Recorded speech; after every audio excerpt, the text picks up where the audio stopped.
سلام بچه ها. قراره توی این ویدیو نحوه ثبت نام لاتاری رو بهتون بگم. برای ثبت نام لاتاری سالهای قبل واقعا به پاسپورت هم نیاز بود، ولی امسال مثل اینکه به پاسپورت نیاز نیست، چون موقعی که ثبت نام میکردیم سالهای قبل نیاز بود که شماره پاسپورت و تاریخ تموم شدن پاسپورت رو وارد کنیم، ولی امسال واقعا نبود. این گزینه خیلی بهتره.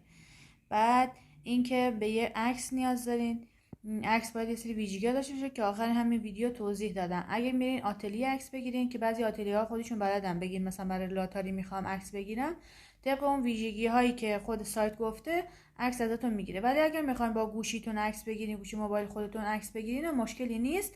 ولی آخر ویدیو توضیح دادم که ویژگی ها عکس چجوری باید باشه و از طریق خود سایت لاتاری هم میتونید که اندازه و سایز عکس رو در بیارید. و اینکه برای ثبت نام لاتاری یه چیز خیلی مهمی هست، اینکه باید حتما مدرک دیپلم داشته باشید. یعنی دیپلم، حالا فوق دیپلم، لیسانس، لیسانس دیگه، یعنی حداقل مدرک دیپلمه. باید حتما دیپلم داشته باشید. اگر دیپلم نداشته باشید، باید تو 5 سال گذشته حداقل 2 سال سابقه کاری داشته باشید، و اونم نه هر کاری. کارهایی که خودشون تو سایت هم معرفی کردن که آقا مثلا این کار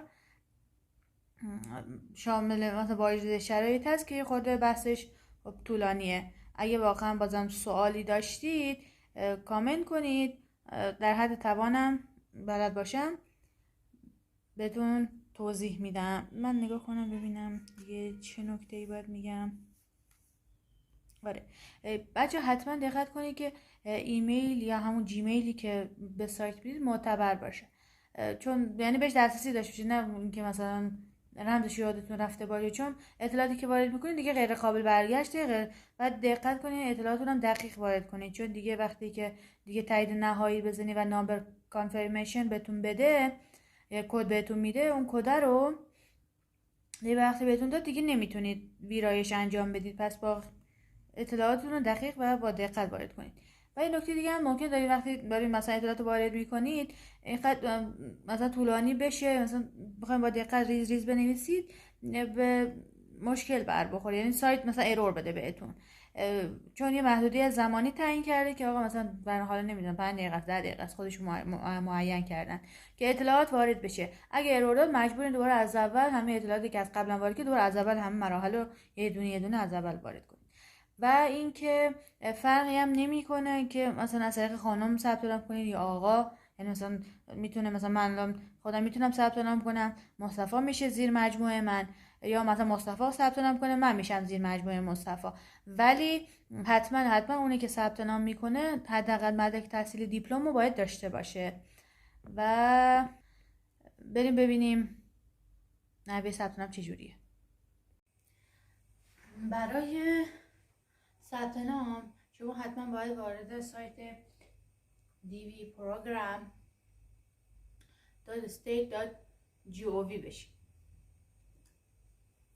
یه همچین صفحه براتون باز میشه. روی گزینه سبز رنگ بیگن انتری کلیک میکنیم. بعد کد امنیتی میخواد، کد امنیتی رو وارد میکنیم.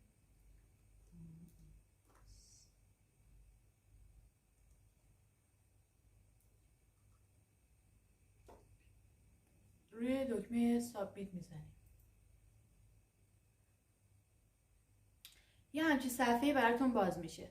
بالای صفحه بشه پارت 1 و اینجا اطلاعات کسی رو وارد میکنین که میخواین از طریق اون نفر اصلی ثبت نام لاتاری اطلاعاتش رو وارد میکنین طبق اطلاعات پاسپورت. اول فامیل بچه ها،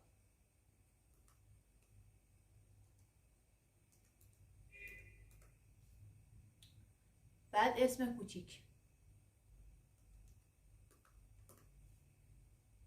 این گزینه هم میدل نیمه، یعنی اسم میانی که ما ایرانیان نداریم، پس این کادر پایینش رو علامت دار میکنیم که فعال باشه. گزینه دوم جنسیته که من خانوم انتخاب میکنم. اگه آقا بودید که این گزینه رو انتخاب کنید.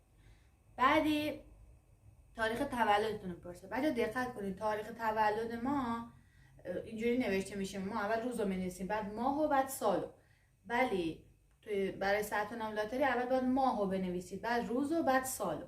حتما اینو دقت کنید.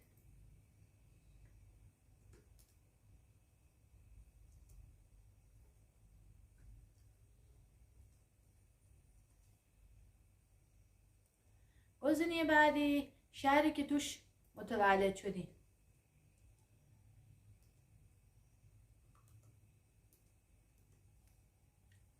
گزینه بعدی کشوری که توش متولد شدین. ایران.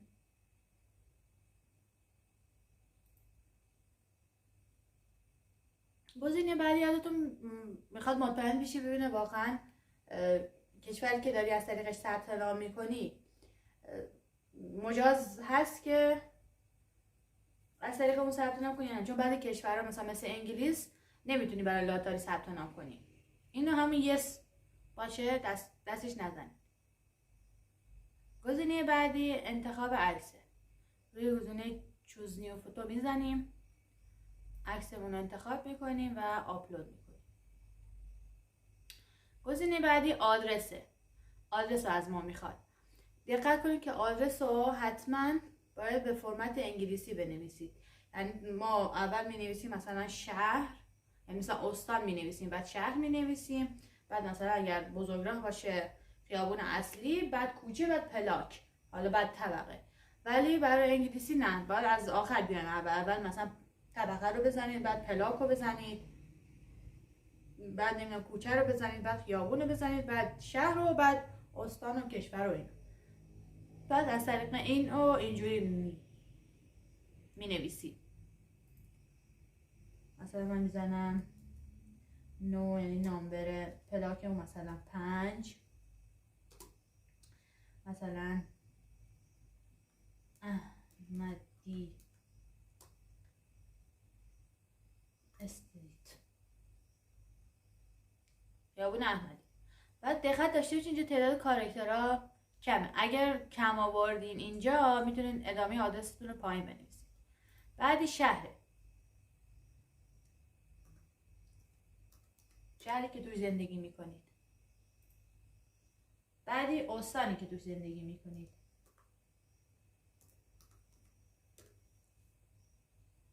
بعدی کد پستی. اگه کد پستی دارین که کد پستی وارد کنید. اگه ندارین، اگه کد پستی ندارین گزینه پایین رو غیر فعال کنید. بعدی کشوری که آدرس رو میخواین از آدرستونه ایران. بعد اینجا ازت گزینه بعدی قسمت 9 ازتون میپرسه که کشوری که تا الان در حال حاضر داری توش زندگی میکنی. ایران. اینجا هم شماره تلفن ازتون میخواد. بچه اگر میخواین شماره تلفن وارد کنید حتما با فرمت بین‌الملل وارد کنید، یعنی 098 و شماره تلفن، حالا خونه میتونید وارد کنید، موبایلتون هم میتونید وارد کنید. بعد ایمیل آدرس. بچه ایمیل آدرس خیلی مهمه. حتما ایمیل آدرسی رو بدین که بهش دسترسی دارین، رمزشو بلدین، فعاله. خیلی مهمه. و اینکه ایمیلتون حتما باید معتبر، یعنی واقعا فعال باشه. اما چی؟ از طریق این ایمیل. اینجا ایمیل رو میزنین، اینجا ایمیلتون رو دوباره تکرار میکنین. گزینه بعدی ازتون میپرسه که مدرک تحصیلیتون چیه، یعنی بالاترین مدرک تحصیلی که تا الان گرفتین چیه. اولی میگی که اصلا تا سیکلم، یعنی ادامه تحصیل ندارم، سیکل بیشتر ندارم تا سوم راهنمایی. بعدی میگه هنوز دیپلممو نگرفتم. بعد یعنی دیپلممو گرفتم. بعدی برای فنی حرفه‌ای کاردانشه، دوره هایی که فنی حرفه‌ای کاردانش برگزار میکنن. گزینه بعدی یعنی من دانشجوی کارشناسی هستم، در حال تحصیل کارشناسی هستم. بعدی یونیورسیتی دیگری، یعنی اینکه مدرک کارشناسی دارم. گزینه بعدی در حال گذراندن دوره کارشناسی ارشدم، یعنی دانشجوی در کارشناسی ارشدم. بعد یعنی در کارشناسی ارشد دارم، مدرک کارشناسی ارشد دارم. گزینه بعدی در دانشجوی دکترا هستم و دکتری دیگری دکتر دیگری یعنی اینکه مدرک دکترا دارم. هر کدوم از اینا رو طبق مدرک تحصیلی که دارین انتخاب میکنید. من این سام یونیورسیتی کورس انتخاب میکنم. بعدی گزینه 13 وضعیت تأهلتونه. اولی آنماری یعنی ازدواج نکردم، مجردم. بعدی یعنی اینکه ازدواج کردم ولی همسرم سیتیزن آمریکا نیست، شهروند آمریکا نیست که من اینو انتخاب میکنم. گزینه بعدی یعنی اینکه ازدواج کردم ولی همسرم شهروند آمریکاست، سیتیزن آمریکاست. بعدی یعنی اینکه طلاق گرفته همسرم. بعدی اینکه یعنی همسرم فوت شده. آخری هم که اصلا توی کشور ما وجه قانونی نداره. و گزینه 14 هم این که تعداد فرزندان دستتون میخواد. هر فرزند 21 سال، زیر 21 سال و مجرد دارین رو باید اعلام کنین. اگر فرزند ندارین 0 رو بزنید.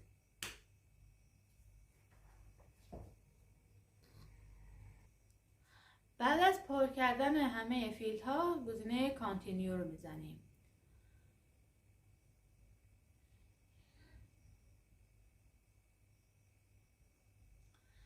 بعد میبینید که وارد پارت دوم شد. اینجا مشخصات همسرتون رو وارد میکنید. بچه اگر اینجا مشخصات همسرتون رو وارد میکنید، اگر بچه داشتین به تعداد اونجا مثلا نوشتید 2 تا بچه، 2 تا پارت دیگه هم هست که برای وارد کردن اطلاعات بچه هاتون. طبق همون اول اینجا دوباره فامیل همسر،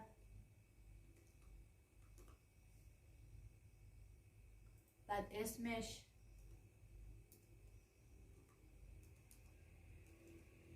و اسم میانی هم که نداره میده نه، غیر فعال میکن. بعد تاریخ تولدش، بچه اول ماه،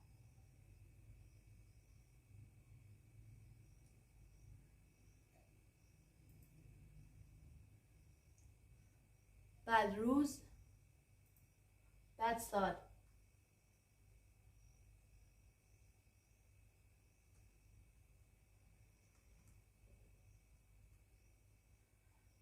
یه جنسیتش رو مشخص میکنیم، مرد، شهری که توش به دنیا آمده،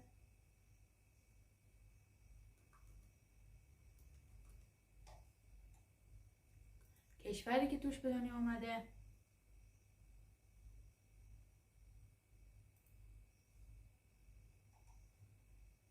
عکسشو،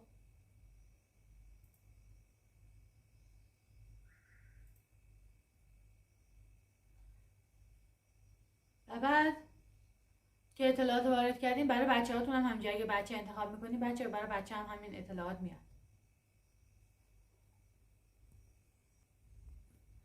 اگه تو پارت اول مثلا نوشته بودین یه دونه بچه دارین، اینجا بود اطلاعات بچه‌تون رو وارد کنید. می‌بینید چایلد طبق همون. من مثال میزنم برای گرفتن ویدیو دارم وارد میکنم.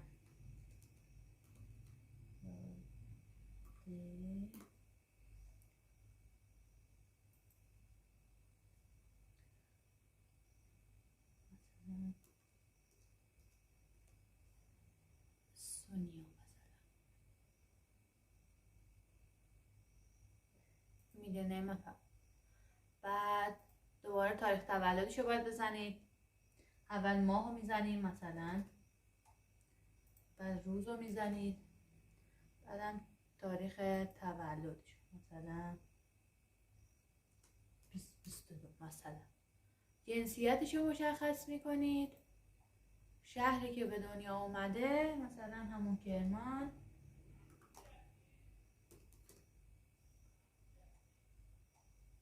کشوری توش به دنیا اومده،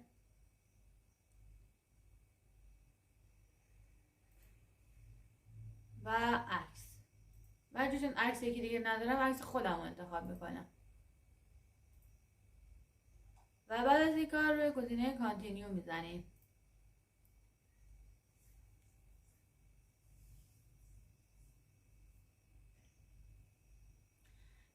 یه دونه این صفحه براتون باز میشه، ریویو بهتون نشون میده، میگه که اسمت فامیلی درسته، اسمت درسته، میدل نیم نداری، نمیدونم خانم هستی، تاریخ تولدت اینه، شهری که به دنیا آمدی، کشورت، اینا همه رو بهت نشون میده.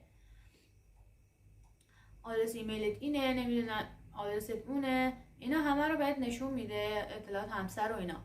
اگه اوکی باشین این گزینه سابمیت رو میزنید.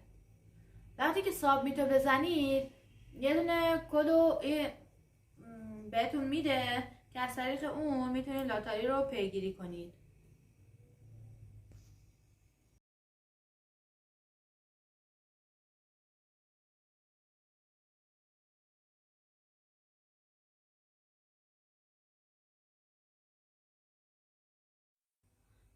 خب برای این کار وارد سایت dvprogram.state.gov میشید. وقتی وارد سایت میشید یه همچین صفحه براتون باز میشه. قسمت فوتو اگزمپلز رو میزنید. اینجا ویژگی های اون عکس مد نظر ثبت نام لاتاری رو بهتون نشون میده. ببینید عکس مد نظرشون باید یه همچین شکلی باشه. اینجا هم توضیح داده که چجوری نباید باشه، مثلا عینک نباید بزنید، چه عینک طبی چه عینک آفتابی. دقیقاً باید وسط عکس باشید. عکسی که میگیرید شما باید در مرکز اون عکس قرار داشته باشید.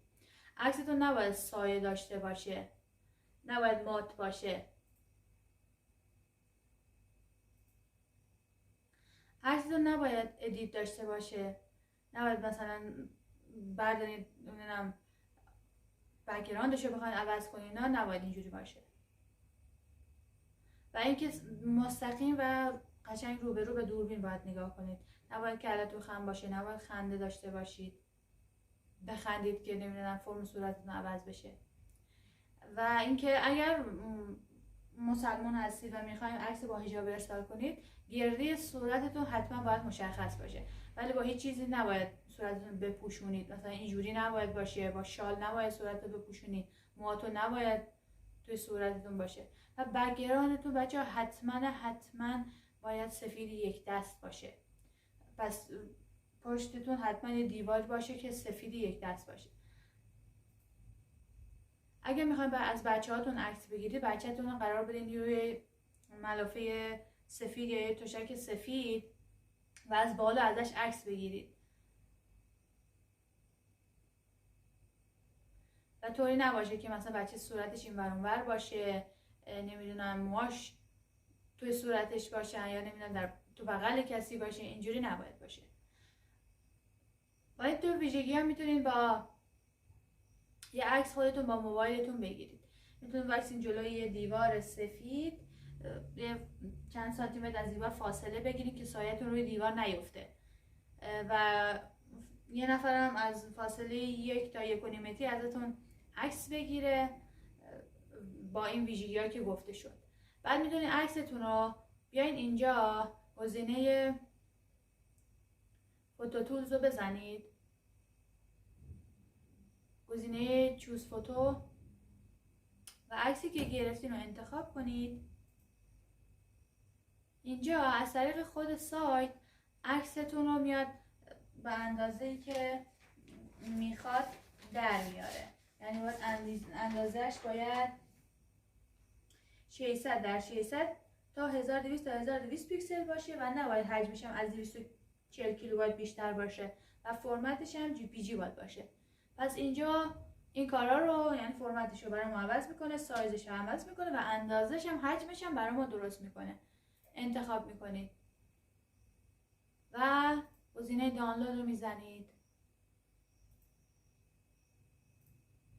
و تمام. عکستون ذخیره میکنید، عکستون میره ذخیره میشه که برای ثبت نام میتونید ازش استفاده کنید.